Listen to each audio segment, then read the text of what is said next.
Hello everyone, my name is Gabriel and I'm a senior instructor here with Juni Learning. In today's video, I'll go over the AP Computer Science A test in May of 2020 and also talk about how it's changing in response to the coronavirus. So first off, take a note of the time that corresponds to your time zone. The exam will be held on May 15th, however there is a makeup test in case you missed the exam. So first off is the exam timing itself. So half an hour before your exam actually starts, you should receive an e-ticket inside of your email. You'll have to fill out some prerequisite information so that you can begin the test on time.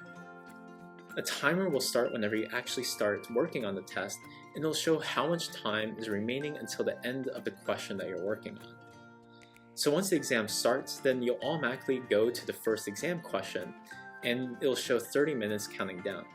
So you should take 25 minutes to actually go through the question, read the question and the instructions, and formulate a response. You should take the last 5 minutes of this timer in order to actually submit your response and make sure that everything is how you want it. Because once you submit question 1, you cannot go back to question 1. So once question 1 is over, then you'll have 20 minutes in order to complete question 2. Again, you should take 15 minutes or so to read the question and formulate your solution, and then 5 minutes to actually submit your solution. Once both of these things are done, once question 1 and question 2 are over, then you should submit your final response and everything will be completed. So on exam day itself, then you should have the following things. You should actually have the e-ticket email that you'll have 2 days before your exam, and then you should also have completed your exam day checklist. We'll link to this below in the description. You should also have your device ready to go and fully charged and connected to the internet. You should most likely be using the Chrome browser. Furthermore, there's also a Java quick reference here that's updated for the 2020 exam. So here we see that there are a lot of helper functions that you can actually use on the exam itself. For example, if a question asks you to use a random number, then you should use the random function here inside of the math class. This is very good because this year's test will be open book and open notes, and this is absolutely perfect for you to quickly reference just in case you cannot recall what does a specific function. Furthermore, whenever you're actually typing a response, then you can use some kind of word processor such as Microsoft Word or perhaps Google Docs or Notes. In any case, you should keep careful track of your response so that you're ready to submit it on time. Furthermore, you are allowed to use an IDE, an interactive development environment, or a compiler in order to actually test out your code in real time.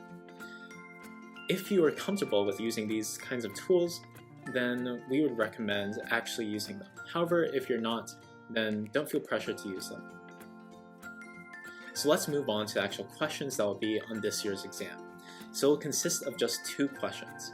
Now the first question is consisting of arrays and array lists.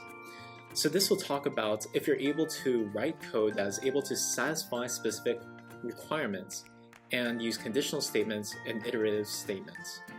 You should be able to create, traverse, and manipulate elements in 1D arrays or arrayless objects, so make sure that you're familiar with both of these.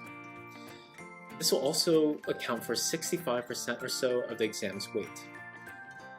The second question is focusing on methods and control structures. This focuses more on how you can write code inside of an actual class and make sure that you can call methods of that class. This again will cover conditional statements and iterative statements. Also this year, the material that will be covered inside the exam is units 1 through 7. Units 8 through 10 are not covered in order to give all students an equal advantage. So specifically, there are also example questions online for the 2020 exam that you can take a look at here, and we'll be covering inside of an upcoming video.